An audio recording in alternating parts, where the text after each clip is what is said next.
Same table with the YESWELDER ARC-205DS Pro. So we got our instructions. We got our working clamp. This is a fairly large working clamp compared to what I'm used to with these style of welders. I also really like to see that I actually got a copper braiding in there, so that way if the metal's making better contact on this side than this side with the cable, we don't have to worry about this pin to carry that current over. So very happy that they put that on there. I also really like this jaw that we got on here, and a nice strong clamp. That is a standard twist style lock. And here's our stinger. Same style lock. Very nice large handle on here. A very nice thing for me because I got large hands. And having something like this, especially when I got gloves on, just makes the whole thing feel a little bit better. And we can see we got a cross pattern in there so we can hold the rod at different orientations. So here's our adapter plug. I love seeing this style where the female end is a 240 and the male end is the 120. The reason I like seeing that is because sometimes people will leave the other style plugged in. So they would have the male 240 plugged into the wall and they would have a female 120 on the other side, and somebody could go plug something into that and would end up destroying their equipment. So I'm glad that they went this route with this. Usually costs a little bit more money for them to do it like this, but it is a lot safer for everybody involved. And here's the welder. Can't see by default, it does have that 240 plug, but we can plug in this adapter and then run that on regular household power. So that way if you're going out to a work site that doesn't have 240, you're still going to be able to weld with this machine. On the back we got our on-off switch. It is a nice large switch. We do have active cooling. It says it accepts 110 or 220. Got some nice rubber feet on the bottom. So we got our power ratings there as well. More ventilation on the side. Nice large top handle. Got our positive and our negative, and those are properly labeled. And we got our interface there on the top. We got VRD, mode parameters, and then our amp controls. So we can adjust arc force right here. Right now it is maxed out at 10, so we got 0 to 10. We got hot start, 0 to 10. I'm going to keep that at 10. Mode, we got stick, we got TIG, and we can turn VRD on or off. Looks like the minimum is 20, and the maximum on 120 is 145. So I'm going to start with 60.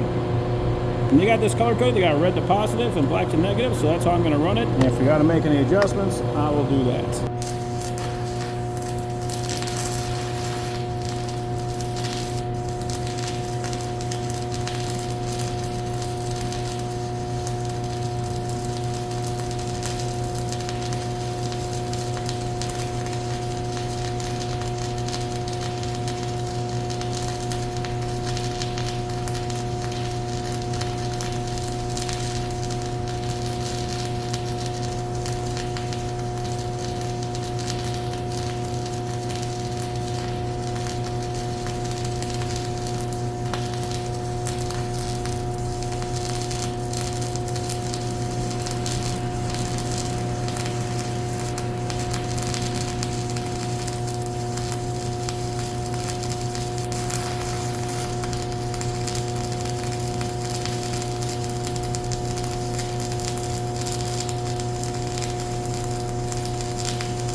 Did you only run it at 60 with that?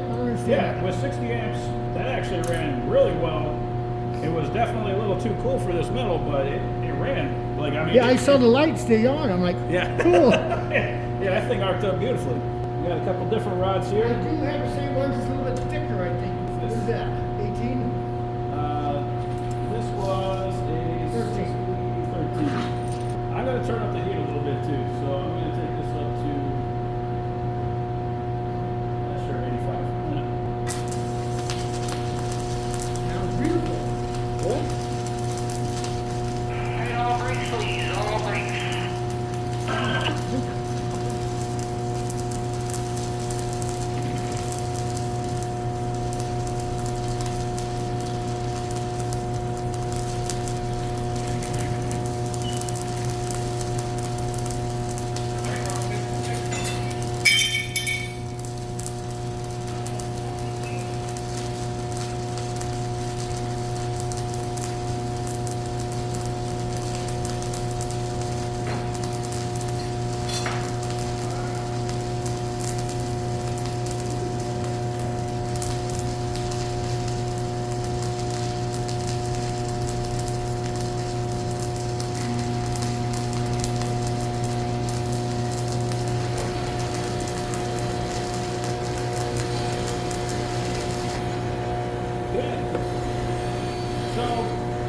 My impression right now is this is one of the best running arc welders I've ever used. What the heck are you giving me?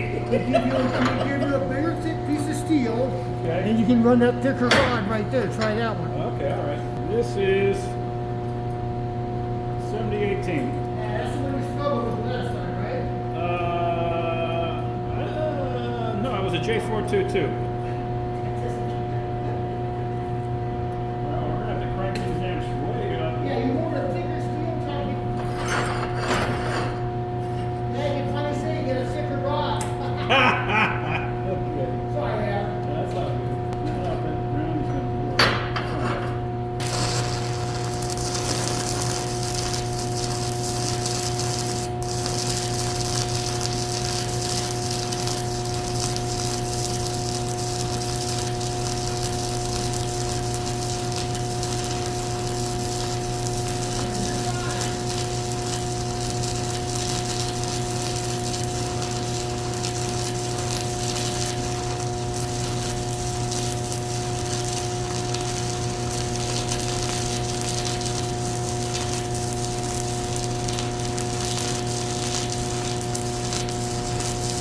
Sounded good. My God. Too slow? Too hot? Well, I took the breaker. Our breaker couldn't handle it. No, that was amazing. Now see, take the slag off though. That's how they look. How you feel, that's how you do it. Oh, yeah. You should go thicker. So there we go. That is a couple of beautiful welds. Again, you don't know what rods you did to do that with, do you? No, I don't remember. You know what I mean? Yeah. Okay, and there is the thick boy right there. That is not too bad for a super thick rod. That is a thick boy, and now I was able to lay down a weld. We're gonna try this. It doesn't even have a mark on it. Let's see what happens. I bet you go 110 you're fine, but you made it 60 it would be good. Well, I mean, if it's It's pretty thick. yeah, that's the All right, give it a shot. Yeah, give it a shot.